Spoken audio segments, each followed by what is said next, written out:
주간 주님의 은혜 안에 잘 지내셨죠? 자, 이제 오늘 8월 29일 마지막 주일 예배 하나님 앞에, 어디에나 계신 우리 하나님 앞에 전심으로 경건한 마음으로 이제 예배하겠습니다. 함께 기도드리겠습니다. 우리의 찬양과 경배를 받으시기 합당하신 하나님 아버지, 전능하신 살아계신 우리 아버지 하나님을 찬양하며 경배합니다. 오늘도 각 가정에서 이렇게 모여서 하나님 앞에 예배드립니다. 오늘도 우리 하나님의 눈과 마음은 온 땅을 두루 감찰하시고 전심으로 하나님을 찾는 자들, 사모하는 자들, 의지하는 자들을 만나주시고 하나님께서 은혜와 사랑과 권능 베푸시는 주님이신 줄 믿습니다. 그러므로 오늘 성령 안에서 정말 우리의 영과 마음과 뜻을 다해서 예배하는 우리 은혜 하나님께 모든 성도들 되게 하여 주시옵소서. 우리의 예배를 통해서 하늘문이 열리고 우리의 심령의 은혜의 강이 흘러넘치게 하여 주셔서 이 코비드 기간을 넉넉히 이겨내고 또 새 소망 가운데 거하는 우리 모든 성도들 되게 하여 주시옵소서. 성부, 성자, 성령 하나님께서 우리의 예배를 받으시고 홀로 영광을 받으시옵소서. 우리 주 예수 그리스도의 이름으로 기원드립니다. 아멘. 자, 이제 신목사님과 또 우리 찬양팀과 열심히 하나님이 보고 들으십니다. 열심히 찬양하겠습니다. 하나님은 너를 지키시는 자 함께 찬양하겠습니다.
살아계신 하나님을 느낄 때 내 삶은 주의 역사가 되고 하나님이 일하기 시작하네. 내게로부터 물들어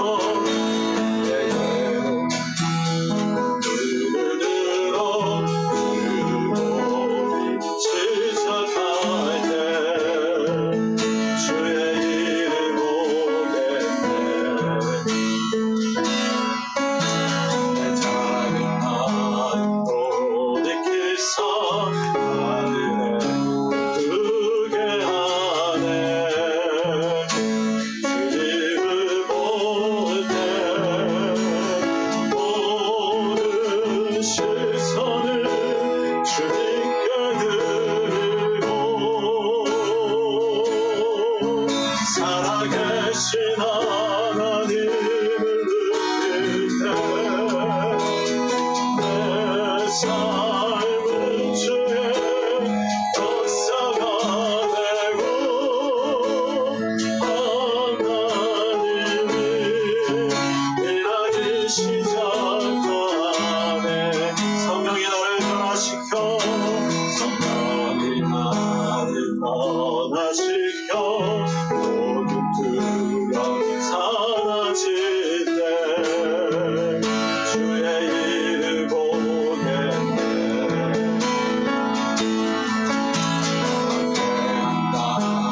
가운데서 주님만 알게 되리. 주님을 볼 때 모든 시선을 주님께 드리고 전능하신 하나님을 느낄 때 세상은 주의 나라가 되고 하나님이 일하기 시작한 모든 시선을 주님께 드리고 살아계신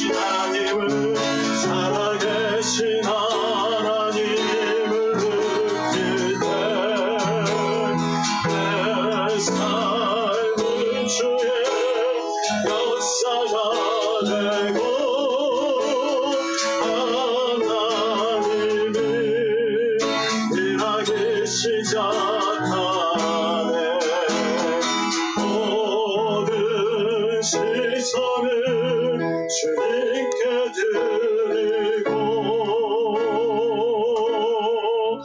전능하신 하나님을 느낄 때 세상은 주의 나라가 되고 하나님이 일하기 시작하네. 하나님이 일하기 시작하네.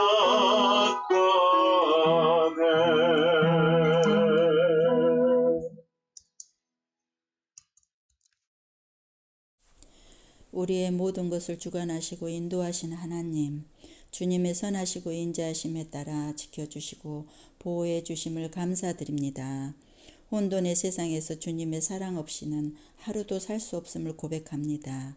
그 사랑으로 저희들의 영혼과 삶을 거룩하게 채워주심을 감사와 찬양 올립니다. 지난 한 주간도 주님과 멀어져 죄악된 생각과 행동으로 물들었던 모든 것을 회개합니다. 저희는 연약해서 죄를 이길 수 없음을 고백합니다. 주님의 선하심과 인자하심으로 저희를 깨끗게 하여 주옵소서. 평화의 하나님, 지금 이 세상은 코로나19의 위협 속에서 우리 모두 한자리에 모여 예배를 드리지 못하고 각 가정에서 흩어져 예배를 드립니다. 힘들고 고된 현실 속에서도 하나님의 인도하심을 구하며 하나님의 뜻을 알아가는 시간들로 이끌어 주옵소서. 지치고 힘들지라도 천천히 그러나 확실하게 하나님을 향하여 나아가는 저희들의 발걸음을 인도하여 주옵소서. 세계 곳곳에서 들려오는 안타까운 소식에 주님의 긍휼만을 구합니다. 군부에 의해서 많은 사람들이 고통받고 있는 미얀마 사태와 탈레반 무장 세력에 재점령당한 아프가니스탄 사람들의 피난하는 행렬 속에 아비규환을 뉴스로 접하며 안타깝고 마음이 아픕니다. 옛 저희 대한민국의 민주화 투쟁과 6.25 전쟁을 겪었던 저희의 대한민국의 옛 모습을 떠올리게 합니다. 주님, 저들 또한 긍휼함을 베풀어 주옵소서. 수많은 열방나라와 세상의 왕들까지도 주님의 강력한 섭리와 통치 속에 있음을 알게 하여 모든 것을 주님의 법으로 다스려지는 세상이 되길 원합니다. 사랑의 주님, 이 어려움 속에서도 하나님의 뜻이 계신 줄 믿고 더욱더 믿음으로 정진할 수 있는 저희가 되게 하시고 주님을 높이는 삶이 될 수 있도록 이끌어 주옵소서. 건강의 문제, 재정의 문제, 관계의 문제, 환경의 문제에 고통받고 있는 교우들을 두루 살피며 서로 위로와 사랑으로 손에 손을 잡고 힘있게 나아갈 수 있도록 인도하여 주옵소서. 이 시간도 성령의 역사하심에 따라 귀한 말씀을 준비하셔서 선포하시는 목사님을 강권으로 붙드사 힘있게 증거하시는 그 말씀이 광야에서 외치는 자의 소리가 되게 하시며 강팍한 저희의 심령을 샘물처럼 녹이는 능력의 말씀이 되게 하여 주옵소서. 기쁨과 감격으로 예배를 드리기 위하여 몸을 들여 수종드는 손길들을 기억하여 주옵소서. 입술의 찬양이 아닌 마음의 찬양이 되게 하셔서 전사도 흠모하는 찬양으로 하늘 보좌에 울려 퍼지게 하옵소서.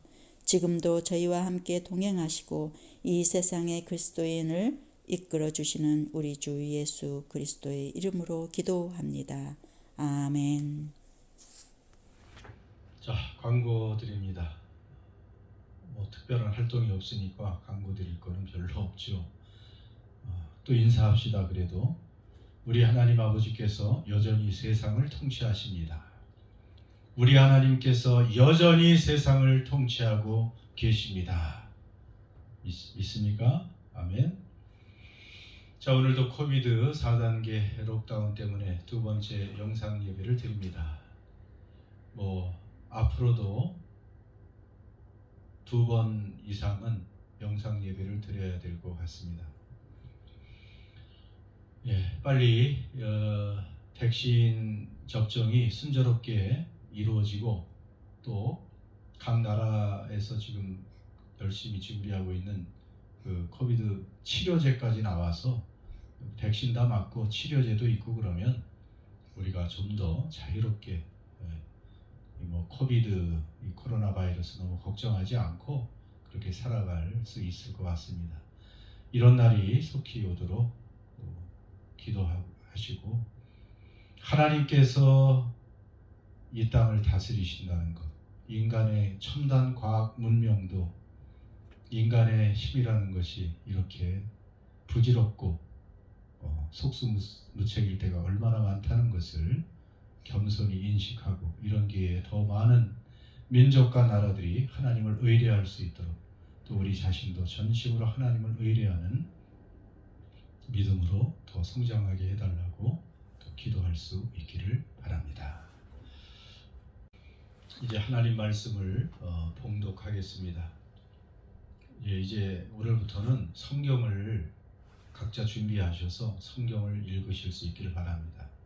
그래서 이 귀중한 생명의 말씀이 우리 손에 늘 가까이 있는 훈련도 이런 기회에 하실 수 있었으면 좋겠습니다. 오늘 하나님께서 우리에게 본문으로 주신 하나님 말씀은 출애굽기 2장 1절에서 10절입니다. 출애굽기 2장 1절에서 10절 말씀, 하나님의 말씀을 봉독하겠습니다. 레위 가족 중 한 사람이 가서 레위 여자에게 장가들어 그 여자가 임신하여 아들을 낳으니 그 그가 잘생긴 것을 보고 석 달 동안 그를 숨겼으나 더 숨길 수 없게 되매 그를 위하여 갈대 상자를 가져다가 역청과 나무진을 칠하고 아기를 거기 담아 나일강과 갈대 사이에 두고 그의 누이가 어떻게 되는지를 알려고 멀리 섰더니 바로의 딸이 목욕하러 나일강으로 내려오고 시녀들은 나일강가를 거닐 때 그가 갈대 사이에 상자를 보고 시녀를 보내어 가져다가 열고 그 아기를 보니 아기가 우는지라 그가 그를 불쌍히 여겨 이르되 이는 시브리 사람의 아기로다. 그의 누이가 바로의 딸에게 이르되 내가 가서 당신을 위하여 시브리 여인 중에서 유모를 불러다가 이 아기에게 젖을 먹이게 하리이까?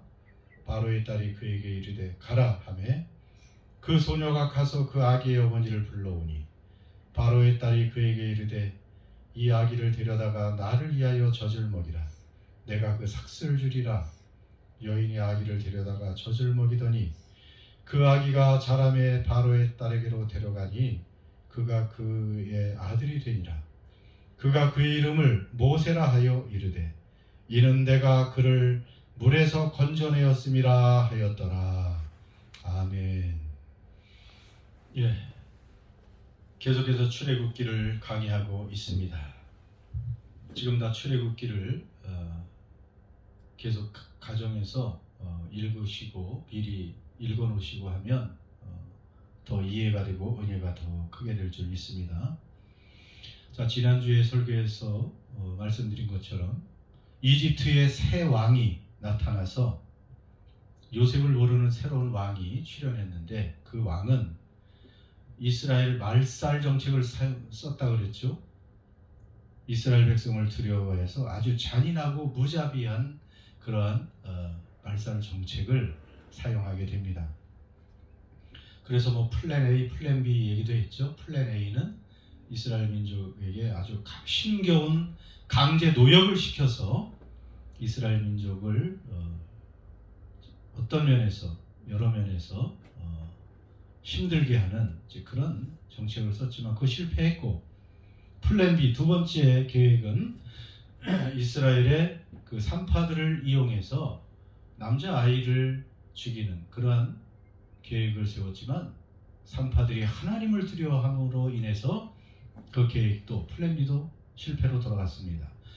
마지막으로 이 이집트 왕 바로는 플랜 C 세 번째 계획을 세우죠. 그것은 무엇입니까? 22절에 있는 것처럼 1절에 22절에 이스라엘의 남자아이들이 태어나면 나일강에 던져라. 이제는 뭐 누구의 도움을 받을 필요도 없이 왕이 직접 법으로 공포를 한 것이죠. 이스라엘의 시브리 남자아이가 태어나면 무조건 나일강에 던져 죽여라. 이것은 누구도 거역할 수 없는 그런 왕의 명령이고 법이었습니다. 이런 시대에 드디어 모세가 태어난 것이죠. 여러분, 이스라엘의 구원자 모세가 등장하는 과정은 정말로 드라마틱합니다. 우리가 오늘 이 말씀 본문을 읽었지만 한편의 드라마 아닙니까? 우리가 아는 것처럼 드라마에서 주인공은 잘 죽지 않습니다. 수많은 조연들이 그를 돕게 되고 주인공은 끝까지 살게 되죠. 오늘 이 드라마를 한번 잠깐 보세요. 이 아기 모세는 레위 지파의 남자와 여자에게서 아들로 태어나게 됩니다.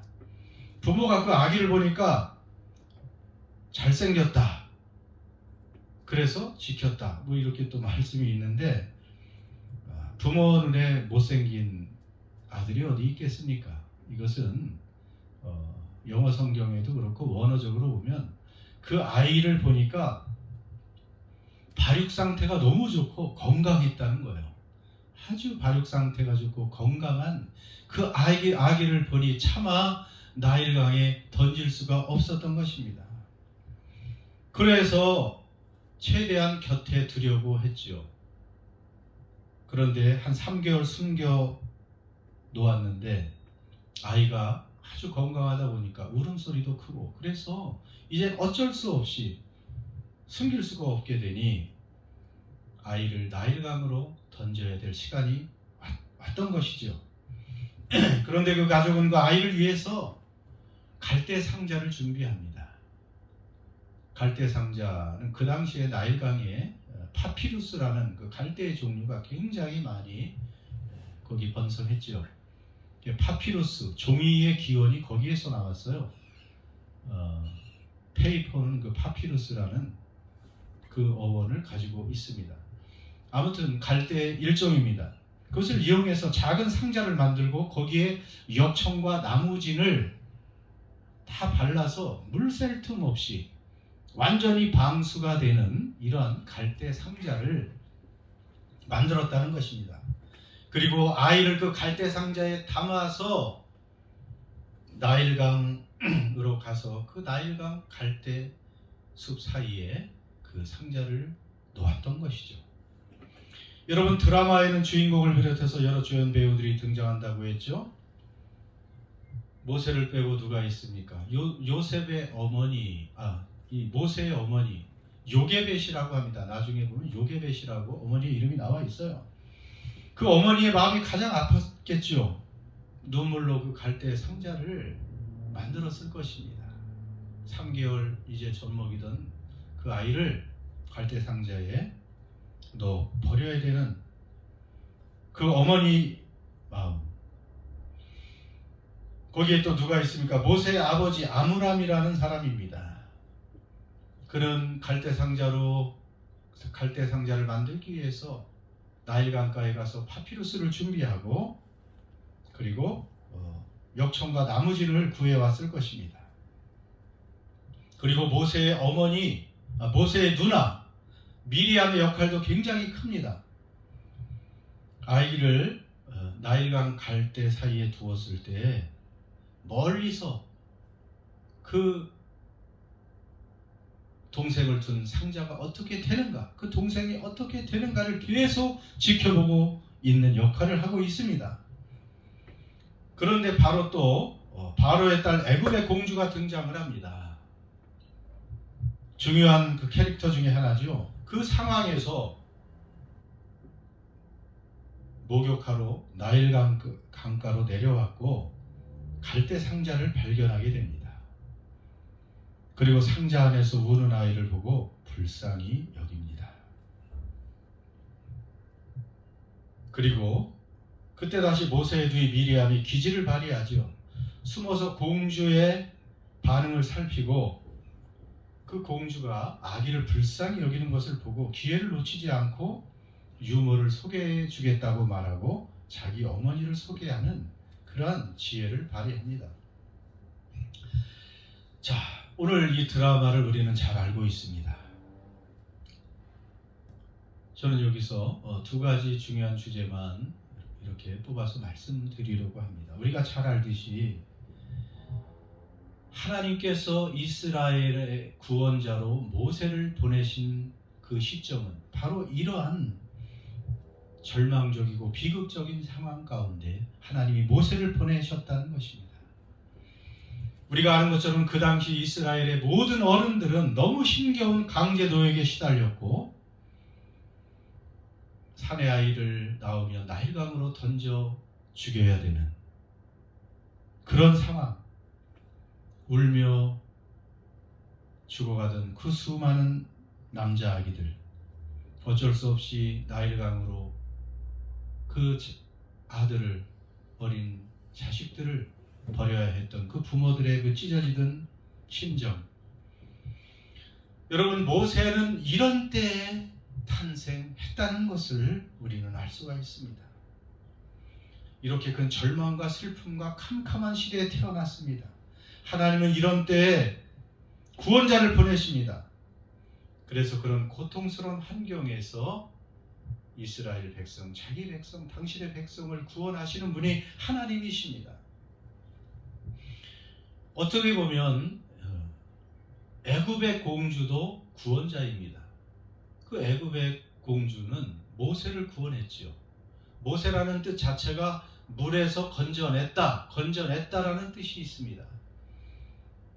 그러니까 모세는 바로 애굽의 공주가 건져서 구원을 한 것도 있고 모세 자신의 이름처럼 그는 자기 민족을 또 그 노예살이에서 구원해낸 그런 사람이 됐던 것이죠. 애굽의 공주의 구원 얼마나 놀라운 반전입니까? 아까도 말했지만 이 캐릭터 중에서 가장 큰 고통을 당한 사람은 모세의 어머니였을 것입니다. 그 요게벳. 여러분 어머니의 그 모성이라는 것을 잘 알지 않습니까? 그 모세의 어머니는 드디어 모세를 잃었다고 생각했습니다. 그런데 바로의 공주의 그 불쌍히 여기는 마음 때문에 다시 그 아들을 맞아들이게 되었고 품에 안고 젖을 먹일 수 있게 되는 이 놀라운 반전을 누리게 됩니다. 그런데 보세요. 거기다가 공주가 오히려 삭도 줍니다. 이제 자기 아들이 공주는 자기 아들로 삼았기 때문에 유모로 생각하고 이 모세의 어머니에게 젖을 먹이는 삭을 줍니다. 봉급 웨이지를 준다는 말이에요. 그러니까 세상에 어떤 여자가 자기 자식 젖 먹이는데 삭을 받고 봉급을 받으면서 그 아이를 키울 수 있냐 말입니다. 이렇게 하나님께서 개입하시고 하나님의 구원은 이 놀라운 반전 드라마를 우리가 맛볼 수 있게 한다는 것입니다. 하나님이 하시는 일이 이렇습니다. 저는 이 장면에서 예수님이 떠올랐어요. 우리 예수님도 그 탄생 환경이 모세의 탄생 환경과 별 다르지 않습니다. 그렇잖아요. 예수님 당시 이스라엘은 예수님이 태어나실 때 로마의 식민지 압제 가운데 참 비참한 삶을 살고 있었습니다. 예수님의 탄생도 역시 그 아버지 요셉과 어머니가 많은 대가를, 어떻게 보면 생명을 건 대가를 치르고 우리 예수님이 태어나셨죠. 예수님이 태어나셨을 때 누일 곳이 없어서 외양간 말구유에 모세가 갈대상자에 누였던 것처럼 외양간 말구유에 태어나신 예수님. 더군다나 아기 예수를 죽이려고 했던 그 잔인한 헤로당 때문에 그 당시 베들레헴의 2살 이하의 수많은 어린아이들이 끔찍하게 살해당했던 그런 상황이었습니다. 우리 하나님은 그런 암울한 시대에, 캄캄한 시대에 자기 백성을 구원하신다는 것입니다. 암울한 시대에 구원자를 보내신다는 것입니다. 오늘 우리들이 사는 시기도 여러분 갑자기 지금 어두운 암울한 그늘이 드리워져 있는 그런 때가 아니겠습니까? 토요일 어제도 82명의 코비드 확진자가 또 지역 감염자가 나왔습니다. 지금 전문가들은 앞으로 더 한 주간도 참 예상하기 싫은 끔찍한 숫자들이 나올 수 있다고도 경고하고 있습니다. 그래서 더 심한 락다운을 해야 되지 않느냐. 이 4단계도 조금 느슨하다. 그러니까 여러 가지 더 제한을 많이 두는 락다운을 해야 된다. 또 뭐 이런 암울한 소식들이 우리에게 전해지고 있습니다. 언제 이 코비드가 종식될지 아무도 알 수가 없습니다. 2주가 될지 3주가 될지. 그렇게 안간힘을 써서 우리가 코비드를 이긴다 해도 그 미래에는 또 무슨 일이 있을지 누가 알겠습니까? 여러분, 우리 인간의 이 참 노력과 첨단 과학이라는 것이 이렇게 무기력하다는 것을 우리는 알게 됩니다. 또 많은 과학자들은 코비드보다 더 악한 바이러스가 출현할 수 있다고 경고도 합니다. 수많은 자연재해가 또 언제 어떻게 다가올지 모르고 세계 곳곳의 기상이변으로 수억의 사람들이 생존의 위협을 받고 있는 그러한 상황에 이르러 있습니다.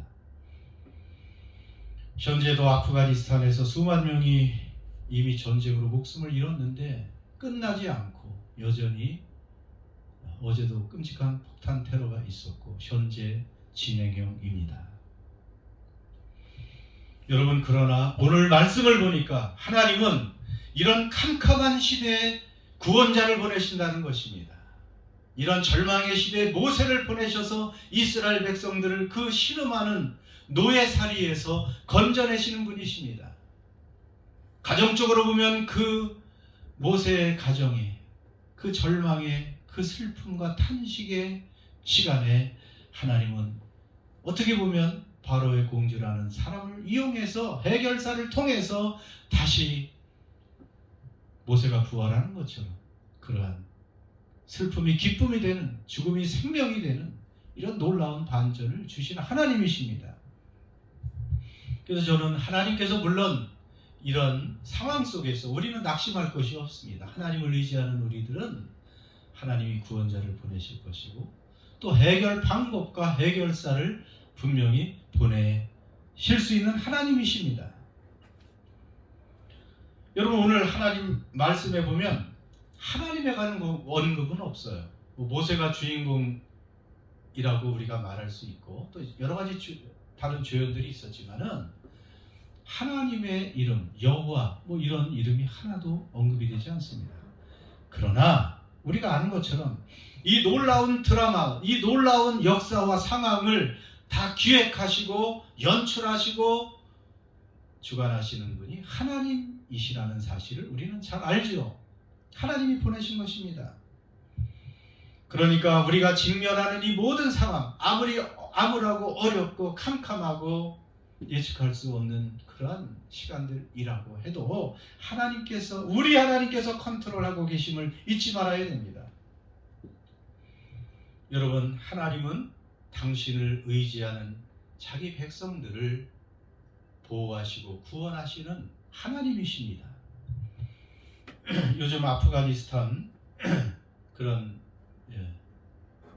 여러 가지 뉴스들이, 아프가니스탄에 대한 뉴스들이 많이 나오는데 그 중에 또 세계적으로 대한민국에서 그 대한민국 정부에 협조했던, 정부 사업에 협조했던 아프가니스탄 그 사람들, 가족을 포함한 390여 명을 안전하게 탈출시킨 굉장한 미라클 작전으로, 이름 그대로 하면 기적 작전으로 다른 나라에서 할 수 없는 그러한 일들을 해서 그 390여 명의 아프가니스탄인들을 안전하게 구출해서 한국으로 데려왔다는 그 기사가 전 세계적으로 지금 번지고 있습니다. 대한민국 정부에 협조했던 아프가니스탄인들을 그렇게 대한민국에서 책임지고 약속대로 그 모든 위기를 뚫고 그들을 안전한 대한민국으로 데려왔다는 것이죠.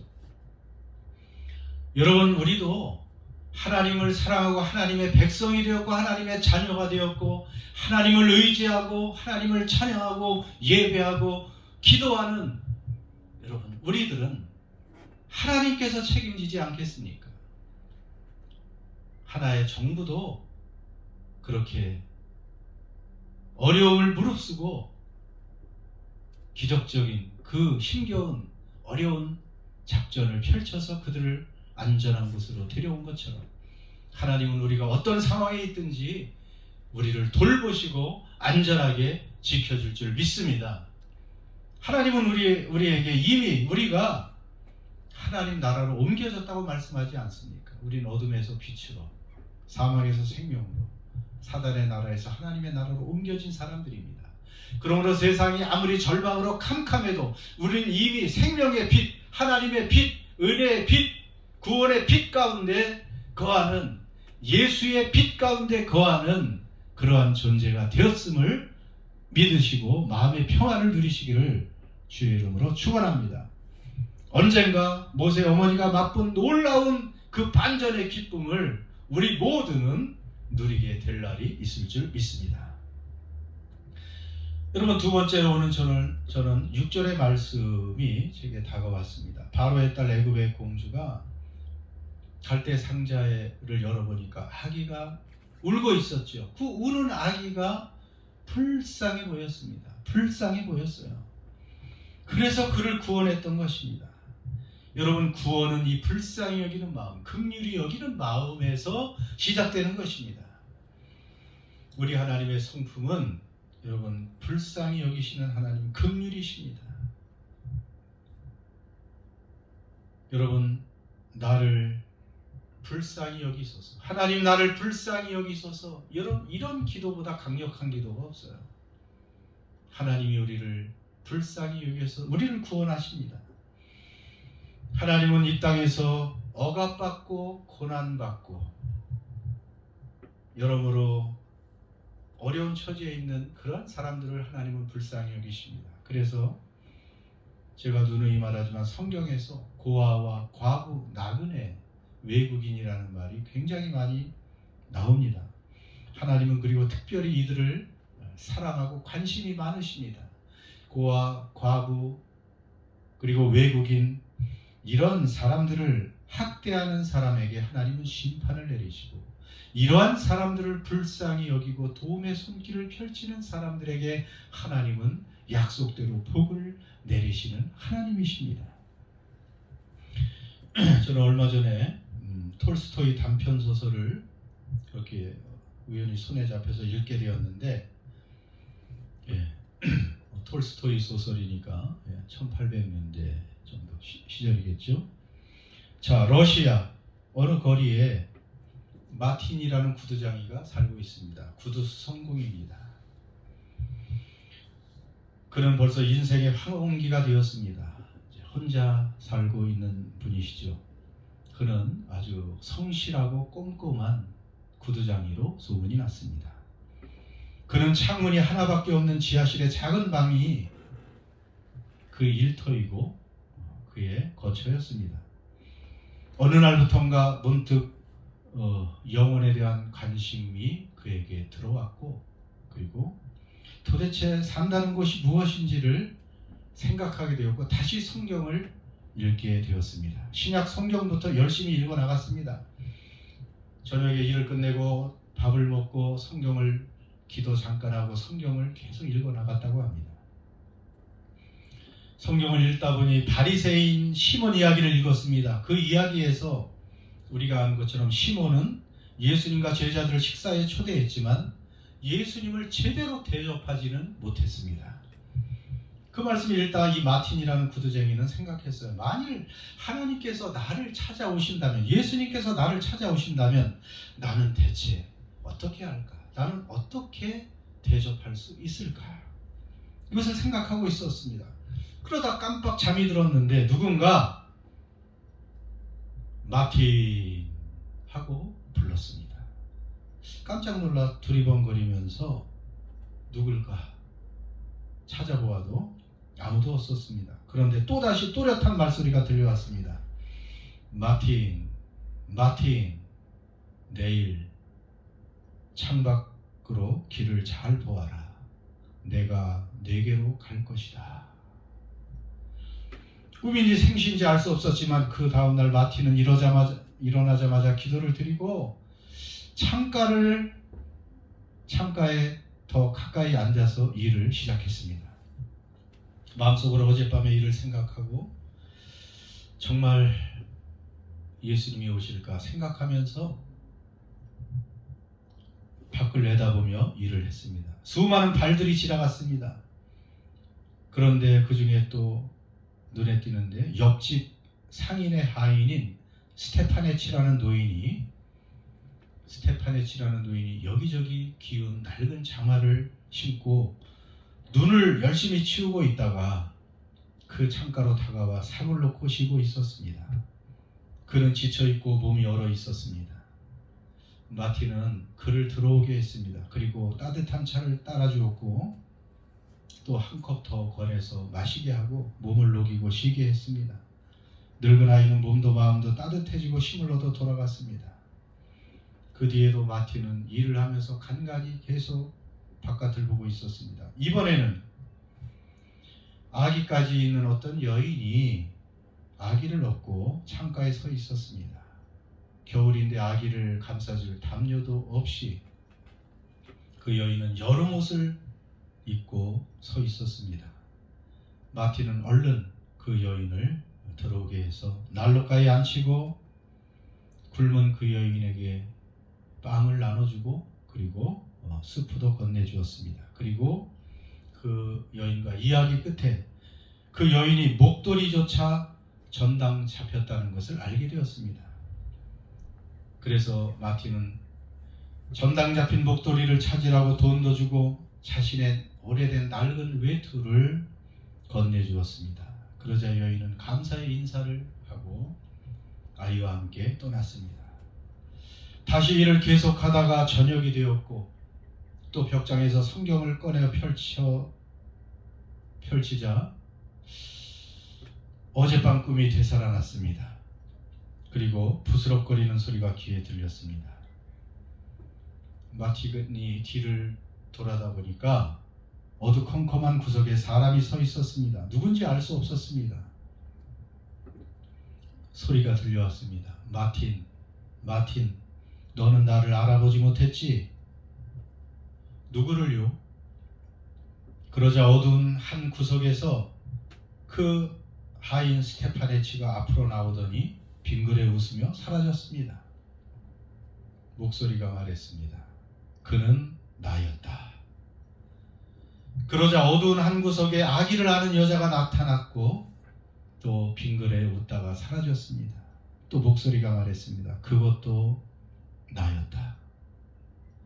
마틴은 짧은 기도를 하고 안경을 끼고 성경에 펼쳐진 페이지를 읽기 시작했습니다. 거기에는 이런 말씀이 기록되어 있었습니다. 내가 줄일 때에 너희가 먹을 것을 주었고 목마를 때 마시게 하였고 나그네 되었을 때 영접하였고 헐벗었을 때 옷을 입혔고 내가 병들었을 때 돌보았고 내가 옥에 갇혔을 때 와서 보았느니라. 마태복음 25장 40절입니다. 내가 진실로 너에게 이르노니 너희가 여기 내 형제 중에 지극히 작은 자 하나에게 한 것이 곧 내게 한 것이니라. 마틴은 깨달았습니다.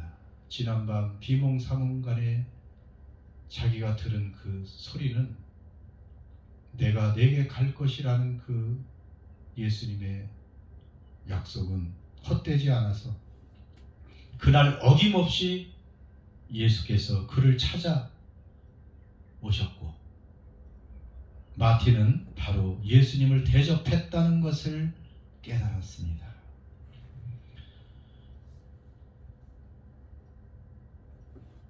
여러분, 예수님은 늘 우리에게 다가오십니다.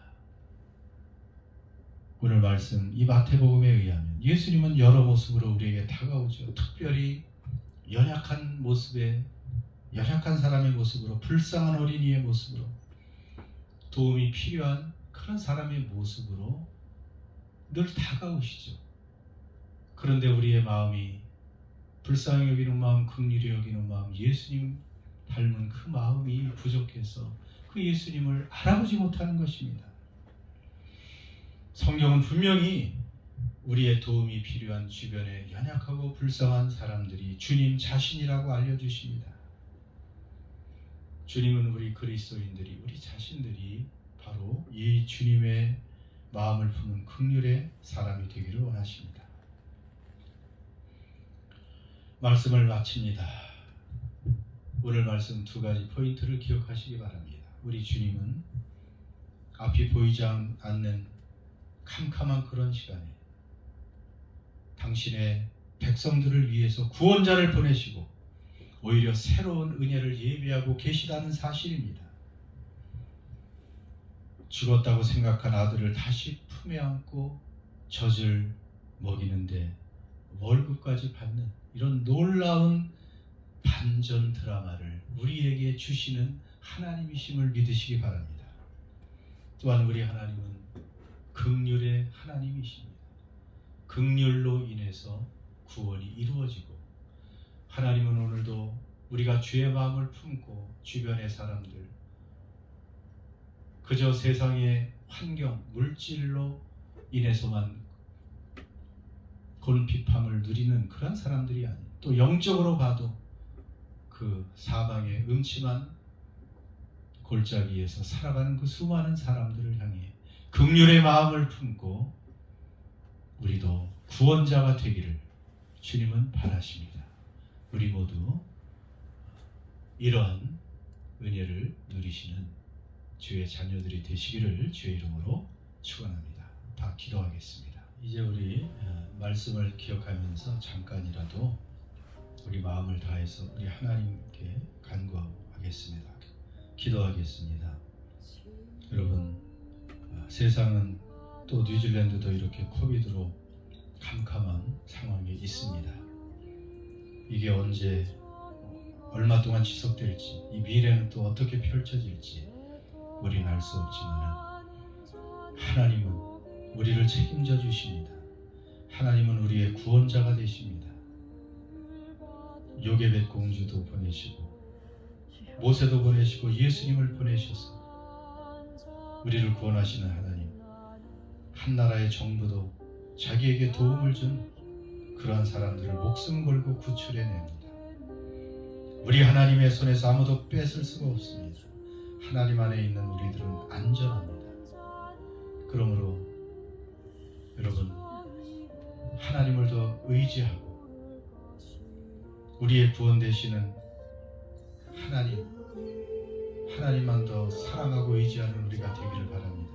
이런 기회에 하나님 의지하겠습니다. 더 사랑합니다.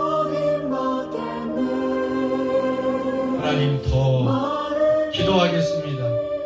더 찬양 올리겠습니다. 더 말씀 사모하겠습니다.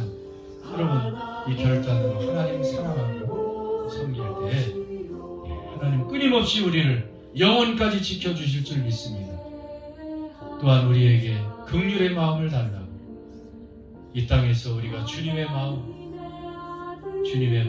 품되 불쌍히 여길 자를 불쌍히 여기고 이 땅에 연약한 자를 주님과 동일시하신 하나님, 우리가 주님을 섬기고 대접하고 영접하는 방법이 바로 우리 주변의 불쌍한 사람들을 영접하고 돕는 것이, 대접하는 것이 주님을 돕고 대접하는 것이라는 사실을 기억하며 우리도 그런 사람들 되게 해달라.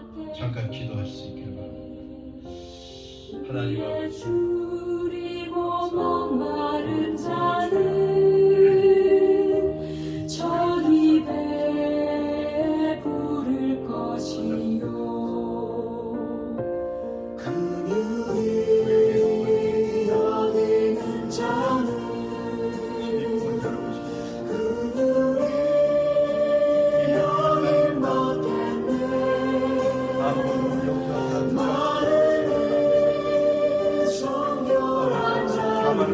이런 상황이 나만을 돌아보고 또 이웃을 돌아보고 불쌍히 여기고 가진 것을 너무나 무거워하는 하나님의 아들이라 일컫네 의를 위하여 핍박받는 자 천국이 저희 것이라 내게도 주소서 내가 복을 받기 원하네 오늘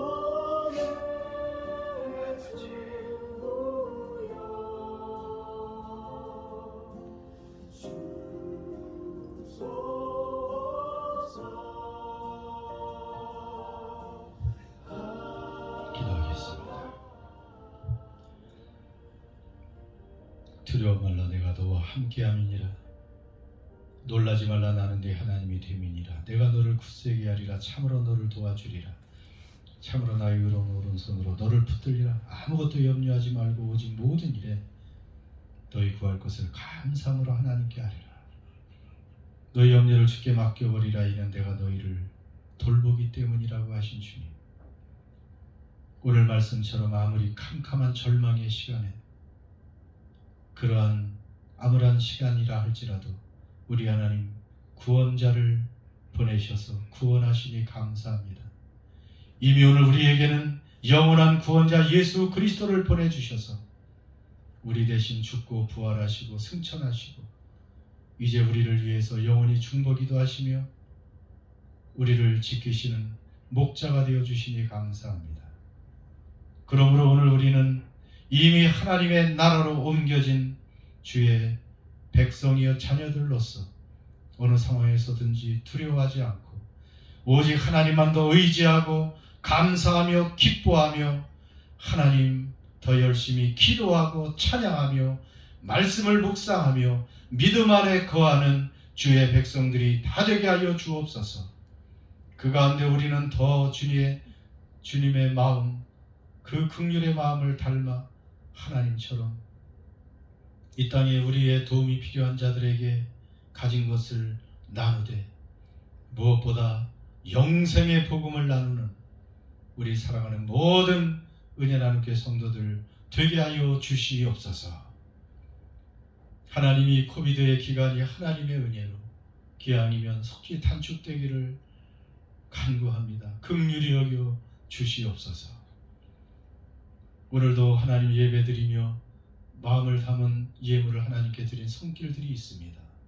하나님 기억하여 주시고 그래서 저들의 창고가 늘 차고 넘치게 하셔서 착한 일, 선한 일 마음껏 감당할 수 있는 복의 근원으로 살게 해 주시옵소서.